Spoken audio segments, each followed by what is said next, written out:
Lo cierto es que lo cierto es que mi representado no estaba en el lugar de los hechos el momento del homicidio. Entonces, la primera versión dice que trata de eximirlo de responsabilidad, justificando que no estaba en el lugar de los hechos.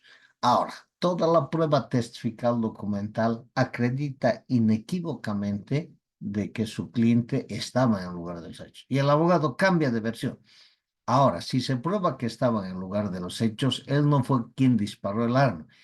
Y si lo disparó, lo hizo en legítima defensa. O sea, ¿qué quiere decir? Ante una agresión actual y una defensa racional, no injusta y actual.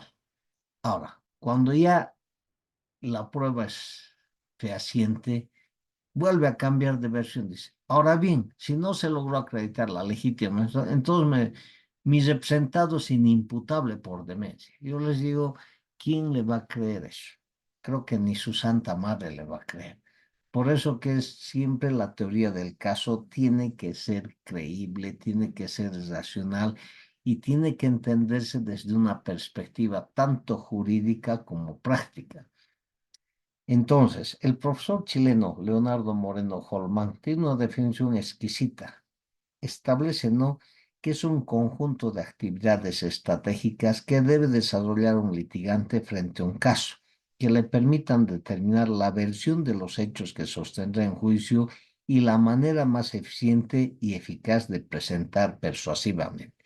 ¿Qué quiere decir? La manera más eficiente y eficaz de presentar persuasivamente, de generar credibilidad, las argumentaciones y evidencias que acreditan en juicio oral. Se trata de una metodología de trabajo interactiva e incremental que se retroalimenta en el tiempo hasta llegar a una versión definitiva con miras a enfrentar un juicio oral. Por eso que es importante que esta teoría del caso sea creíble, sea relevante. Entonces, esta teoría del caso indudablemente durante el desarrollo va nutriéndose, va incrementando y también hay que saber, dice el profesor Moreno Holman, desagregar. ¿Qué quiere decir eso? Tenemos que sacar la prueba que está en exceso. Tenemos que utilizar prueba pertinente conducente al conflicto jurídico penal. Por eso que es importante, ¿no?, entender. De similar manera, el profesor mexicano Miguel Carbonell dice, la teoría del caso como una metodología de trabajo cuya finalidad es presentar de la mejor manera posible los hechos concretos del caso. Por esa razón debemos ser selectivos y presentar los hechos relevantes que tengan credibilidad y contundencia para que sea creíble en el juzgado. ¿Qué quiere decir credibilidad y contundencia? Para que una versión sea creíble, indudablemente tiene que ser acompañada de prueba eficiente. Si estamos señalando que no fue el imputado quien disparó, indudablemente tiene que haber elementos que demuestren ese aspecto, prueba testifical, prueba documental, siempre y cuando se pueda sostener, porque si no se puede sostener, ¿qué se puede hacer? Es difícil, ¿no? Es mejor ir a atenuar, ¿no?, la pena, porque si no tenemos mayores elementos, es lo que pasa con el ejemplo que señala Beitelman, porque si no tenemos, ¿qué podemos hacer? Por eso el profesor Moreno Holman dice, debemos aprender a desagregar. Eso es lo que nos cuesta tanto a los abogados, desagregar, aprender a sacar las pruebas que sean irrelevantes. Esta generación de un relato de los hechos obviamente tiene que tener una teoría jurídica aplicable. ¿Qué quiere decir? Estas proporciones fácticas, los hechos que han ocurrido, o sea, que motivan el conflicto jurídico penal, deben tener una hipótesis sencilla. ¿Qué quiere decir? Una respuesta creíble, una respuesta. Y también hay que saber seleccionar la evidencia. Y en muchos casos es mejor tocar las debilidades del caso, porque siempre, obviamente, en muchos delitos no se otorgan no factura. Siempre el conflicto jurídico penal va a ser complejo por dos razones, porque una parte va a querer minimizar el hecho que desaparezca y la otra parte va a querer esclarecer el hecho, ¿no? Entonces, los elementos de la teoría fáctica, doctrinalmente tenemos el elemento fáctico, que es la identificación de los hechos relevantes que nos conducen a comprobar la existencia de la conducta punible y la responsabilidad o no responsabilidad del imputado.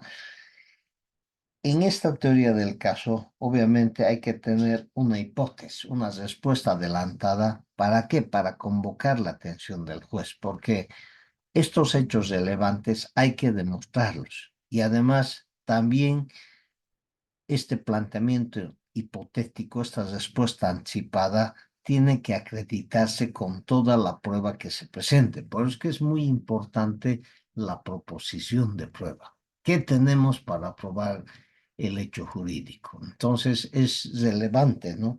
Dentro del elemento jurídico, indudablemente sustenta el aspecto fáctico y jurídico. ¿Y qué pruebas son conducentes? El elemento jurídico no solamente es el encuadramiento al tipo penal. Les decía, ¿no? El día de ayer, los tipos penales prevén, ¿no? Y cada tipo penal tiene elementos constitutivos del tipo penal. Y es la teoría del delito la que analiza, ¿no? Si una conducta se adecua o no al tipo penal. Entonces debe hacer un análisis de las disposiciones legales, tanto sustantivas y adjetivas, y debe ser también respaldada con prueba lícita, idónea y creíble.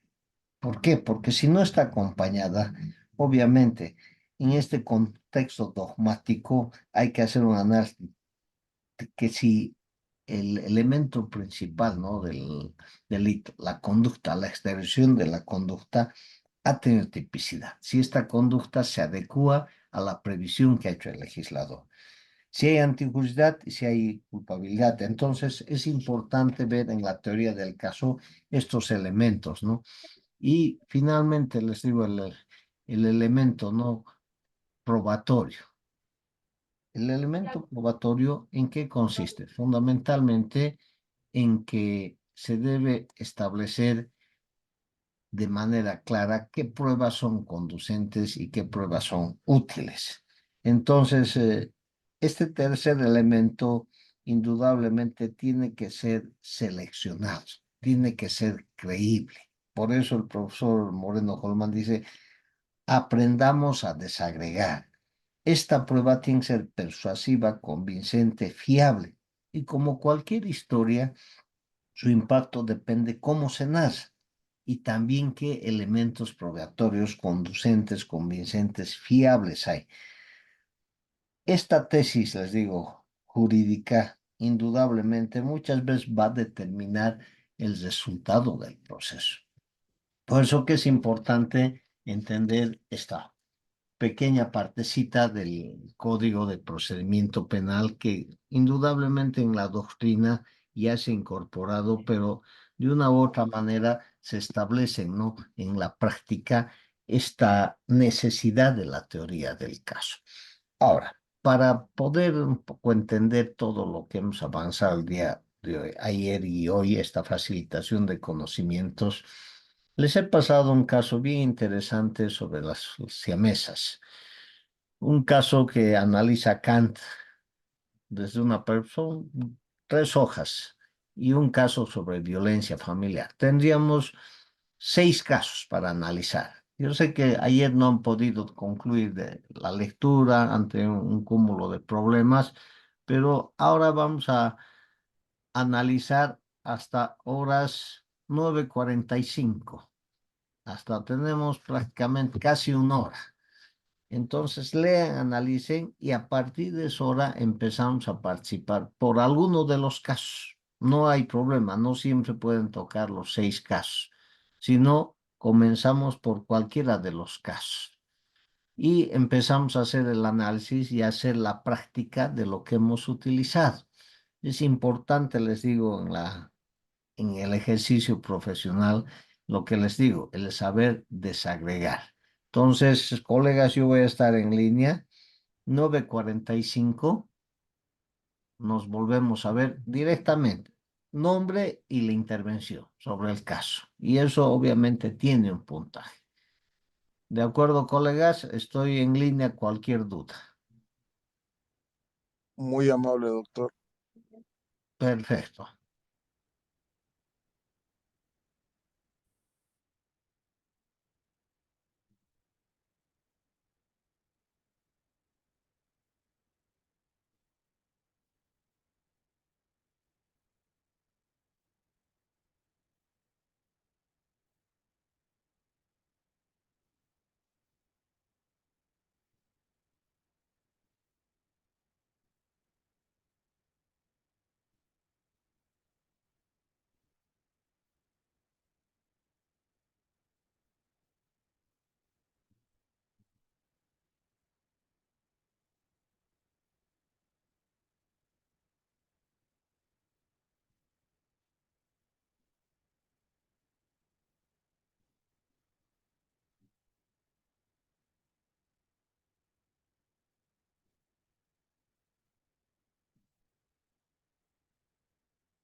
Ahorita me voy a ir.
Colegas, podemos participar, por favor. Nombre y su participación sobre cualquiera de los casos, por favor. Mil disculpas, estoy con problema de conexión.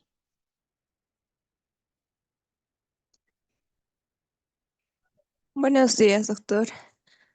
Buenos días. Por favor, Mi pueden nombre, participar, colegas. mi nombre es Luisa Lizani Machipoma y bueno, quiero hablar respecto a la lectura del caso de violencia familiar. Bueno, más que todo nos plantea, ¿no? El hecho como tal, que dice que Joaquín Cori Donaire agredió físicamente a Claudia Roque Choque. Más que todo esto fue por un acto de violencia familiar. Claudia presentó una denuncia en la cual estaba respaldado por un certificado médico, el cual fue por impedimento de 4 días. Ellos, bueno, se ampararon más que todo por el artículo 272 del Código Penal de violencia familiar de delito. Eh, Esto más que todo porque fue una agresión física y psicológica y también estaban en la familia y en la pareja. También podemos decir que las imposiciones de la Fiscalía, más que todo, puso medidas de protección, de prohibir a Joaquín acercarse a Claudia y a sus lugares de trabajo, de estudio. También que Joaquín, tras haber sido notificado de las medidas de protección, él incumplió y contactó a Claudia. Esto también puede constituirse una violencia directa, más que todo las órdenes judiciales, ¿no? También en el incumplimiento de la protección, más que todo de la fiscalía, yo creo, bueno, que no ha tomado esas medidas. También Claudia tiene que tener derecho a recibir protección y asistencia, más que todo en el proceso judicial. Eh, a lo que estaba analizando en el caso, podemos decir que no solamente se ampare con estas leyes, sino que ahora también podemos decir lo que se puede amparar con la ley 348 para exigir medidas de restitución y protección a la víctima, y esto ampararnos con el artículo 1, 2 y 7, en la cual va a proteger a la mujer. También podemos solicitar una prisión preventiva por riesgo procesal, más que todo de la ley 1173. Y nosotros como abogados, más que todo tomar, registrar todos los nuevos indicios, solicitar una ampliación de medidas de protección y exigir más que todo que actúe de una vez el Ministerio Público. Eso sería, doctor. Gracias, doctora. Importante su participación. Proseguimos, colegas. Doctor, buenos Buen día, días. doctor. Quería comentar Peñalosa Yacit. Adelante, doctor Peñalosa. Bueno, buen día a todos los participantes. Para empezar, yo estuve analizando el caso de las siamesas, que a mi parecer lo veo con similitud del caso de los marinos, el cual se ve un estado de necesidad que creo que uno lo ve para que precautele la vida de una persona. Si bien usted nos dijo ayer a los casos, hay casos que son similares, pero cada caso tiene una particularidad.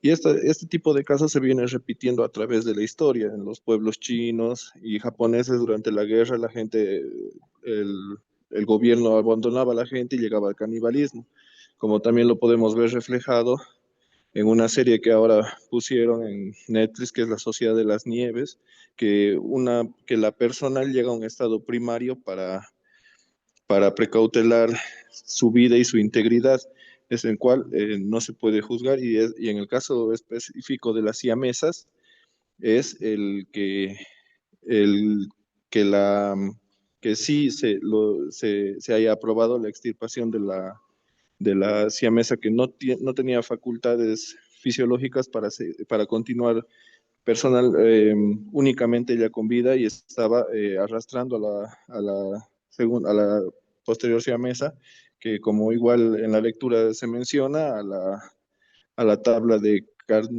Carneria, y eso sería, digamos, como también se puede poner a colación el que usted también mencionó de una persona que no tiene facultades mentales. Es ahí cuando, por la necesidad, una persona llega al estado primario mental para precautelar un estado de sobrevivencia, lo vería yo, doctor. Gracias, doctor. Buen análisis. Adelante, colega. Seguimos Doctor, participando. Por favor, adelante, colega. buen día, doctor. Respecto igual al mismo caso, al haber nacido las dos niñas unidas, eh, ¿qué se llama? El autor Kant dice que, o sea, no es ilícito sacrificar, ¿no? Una vida para salvar a otra, incluso si es que la primera está condenada a corto plazo. ¿Por qué? Porque sí o sí tenían que sacrificar a una para salvar a otra. Separarlas implicaba la muerte de una, pero era necesario salvar a otra. Gracias, doctora. Adelante, colega. Seguimos. Franklin Sauciri, doctor, por favor. Doctor Sauciri, adelante. En cuanto al video de los alegatos, va a ser mi participación, doctor. Se puede ver que en el video, doc, bueno, en primera instancia, el abogado de la parte acusada hace un alemán, no de votando, sino el objeto a una persona o hacia el juez. Hace una, con la pasión que tienen los abogados penalistas, hace un ademán quizás inadecuado, pero no ofensivo para ninguna de las partes. En ese sentido, el juez, como es el director, eh, quien dirige las audiencias, quien tiene que poner quizás orden, eh, quien tiene que salirse de las casillas, en última instancia es el juez, pero en el video se puede observar que el juez es el primero que se sale de en sí, o sea, es el primero que reniega quizás y no le gusta ese accionar, pero lo que la norma nos dice, lo que la ley no está prohibido, está permitido. En ese sentido, me parece muy excesivo el abuso de autoridad del juez en una parte en cuanto a ese accionar. Dos, también el juez toma atribuciones que no le competen en cuanto quiere hacer cambiar al abogado de la defensa, preguntándole al acusado de que si va a seguir con la defensa técnica del abogado. Creo que el juez se sale de sus atribuciones al querer que el acusado cambie de abogado. En ese sentido, esa sería mi participación, Doc. Gracias, doctor. Importantes casos ocurren, ¿no? En la práctica cotidiana. Por eso se habla de la amable firmeza. Seguimos, colegas. Doctor, buenos días, Doctor, José buenos Escobar. días. Delegado. Doctor Escobar, por favor, adelante. ¿Cómo está, doctor? Muy buenos días. Bueno, voy a hacer un resumen acerca del caso de las siamesas. Bueno, específicamente acerca de la decisión del tribunal inglés que autorizó la separación de Mary sobre Judy, dos niñas siamesas, ¿no? Unidas por el vientre. Mary carece pues de órganos vitales, que tiene daños cerebrales severos, lo que pone pues en peligro su vida y su viabilidad independiente. La opción propuesta y aceptada por la mayoría de los comentaristas dentro del caso en concreto es que para salvar la vida de Judy se debe proceder a la separación, ¿no? Y inevitablemente causaría la muerte de Mary.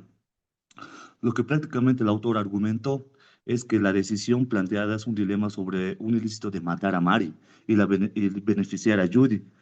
Si el derecho permite o justifica tal acción, aunque el tribunal actúa con conformidad a la ley, autorizar una conducta ilícita, esto entra pues, en un conflicto de principios éticos fundamentales.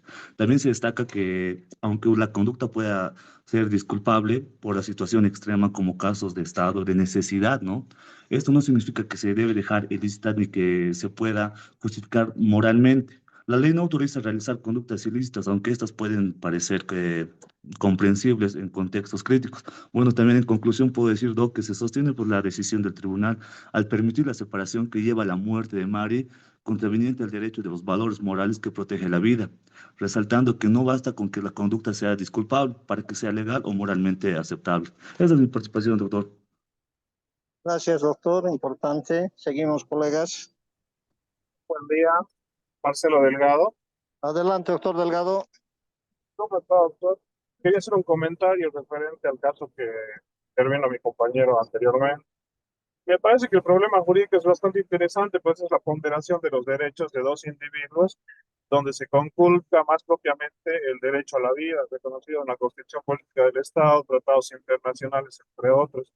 En ese contexto, me parece que la resolución jurídica o la disposición jurídica a emitirse es bastante compleja, pues eh, tanto la Constitución Política del Estado como eh, los tratados internacionales reconocen el quitar la vida a una persona u otra.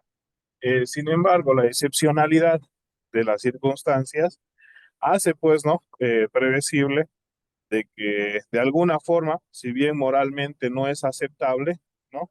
Se pueda primar la vida de una persona sobre otra, ¿no?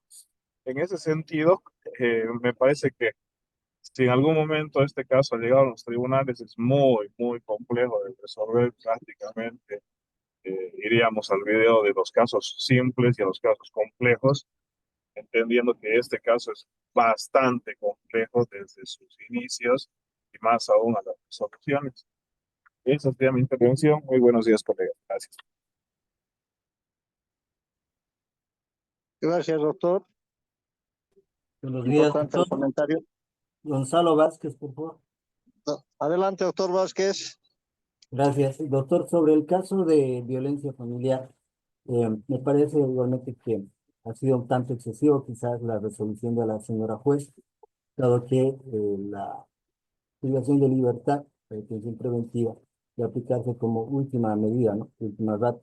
En este caso, estando aún pendientes otras medidas a poder aplicar, justamente velando por una correcta ponderación de valores y de derechos. En todo caso, tal vez puede haberse aplicado una detención domiciliaria con escolta policial. Gracias. Gracias, doctor.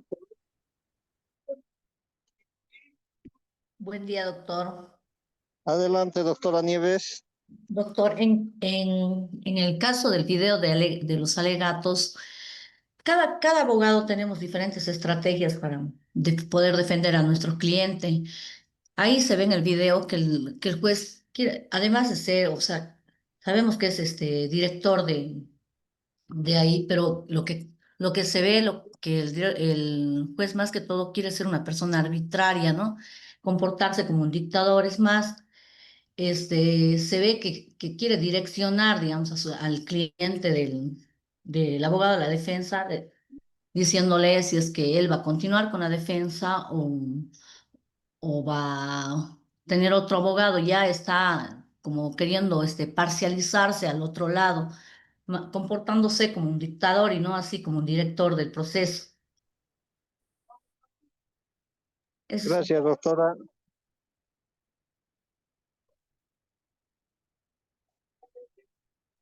¿Alguien más desea participar, colegas?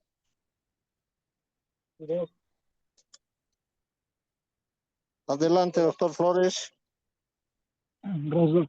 Respecto de igual manera, toca respecto a los alegatos de juicio. De igual manera, doctor, evidentemente, dentro de lo que es la normativa penal, existe un principio de protección para hacer la facultad para que se pueda dirigir y controlar y moderar las conductas en cada audiencia. Pero yo entiendo que tal vez desde un punto de que en la práctica mismo se puede verificar comúnmente que las autoridades, bueno, tratan tal vez de cumplir las audiencias de la forma más rápida posible para el tema de que puede tener carga procesal y estos aspectos, pero no les da la facultad tal vez de limitar al abogado el derecho a la defensa que está asistiendo al asesinado, porque existen estas técnicas de litigación, perdón, las cuales prácticamente cada personal abogado sabe cómo quitarlo dentro de lo que es bien, pero prácticamente la limitación del juez quita nada respecto a la limitación del derecho a la defensa que ha restringido en el deporte. Mi parte considero también de igual manera de que es muy costo y pesado al tratar de limitar la intervención de los jueces al defensor. También es de igual manera invitar o por lo menos a la parte, digamos, a la víctima de cambio de abogado, entonces eso también, digamos, me parece fuera de lugar del una autoridad judicial, ¿no? Entonces, eso es que también se ve en la vida, efectivamente, comúnmente cuando vamos a audiencias en algunos documentos, ¿sí? De algunas autoridades, eso es como la única que está en la audiencia, con mucha audiencia, lo que es responsable. Algunas autoridades no tienen la respuesta.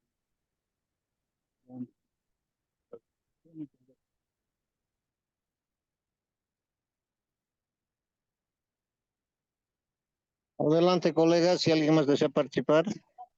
Yo, doctor, Doctor Fernández, adelante.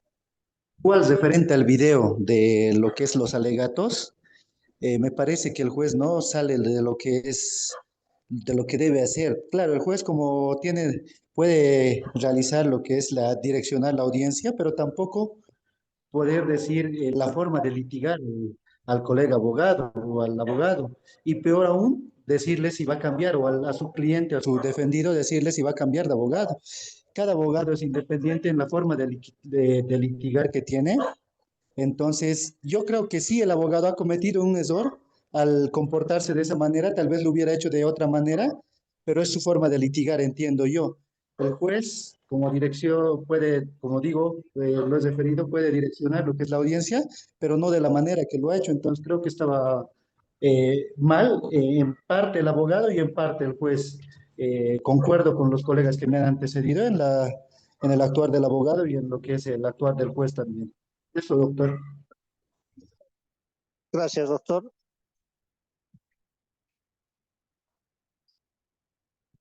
Proseguimos, colegas. Si hay algún colega más, con el mayor gusto.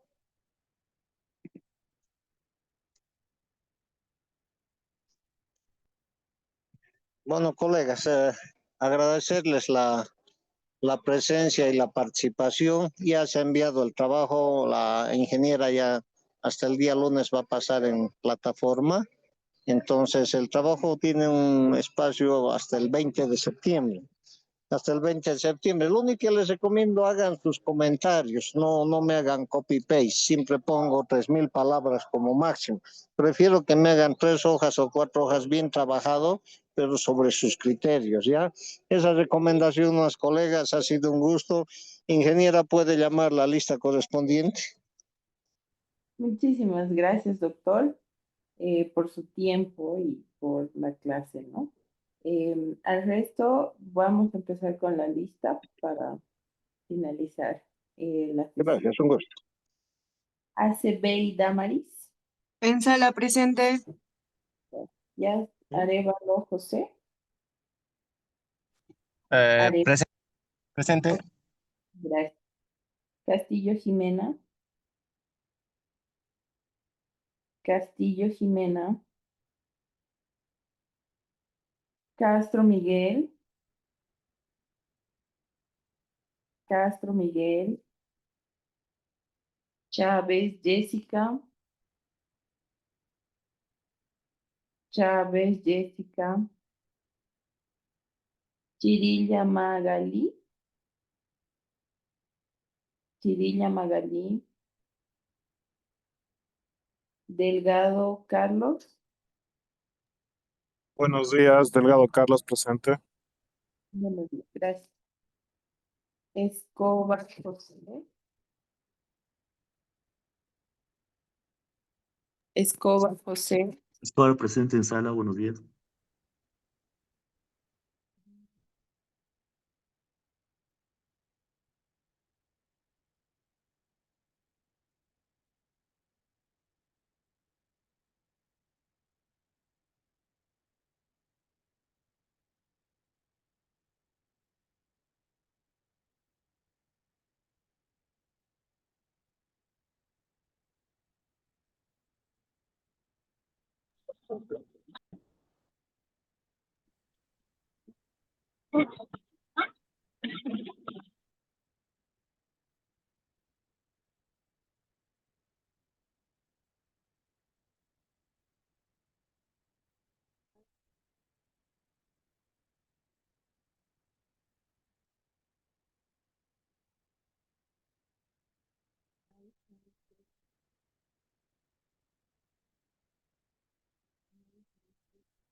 Doctora Pérez Zurita Riquimberto, presente, por favor. Todavía no he llegado a Pérez, por favor, un poco de paciencia. Manchani Erika. Presente. Gracias. Doctora, no se fue mi señal. A todos los que ya he llamado, un mensajito, por favor, al chat para que los registren. Perfecto, doctor.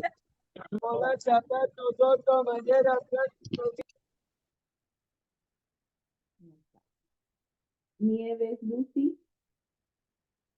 Presente, doctora. Hasta luego. Gracias, hasta luego. Oliva Mauricio.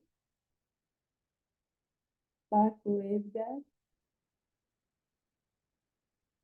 Paco Edgar. Peñalosa Yací. Peñalosa Yací. Félix está presente. Quispe Luis. Quispe Luis. Disculpar, dice, no se escucha. Ay, perdón, ¿me escuchan? Ahora sí. Ahora sí ¿Aló? que escuchamos. Ok, gracias. Estaba el Quispe Ticona Luis Adolfo. No está, ¿no? Rebollo Israel. Rebollo Israel. Presente, licenciada. Gracias. Rivero María. Presente, gracias.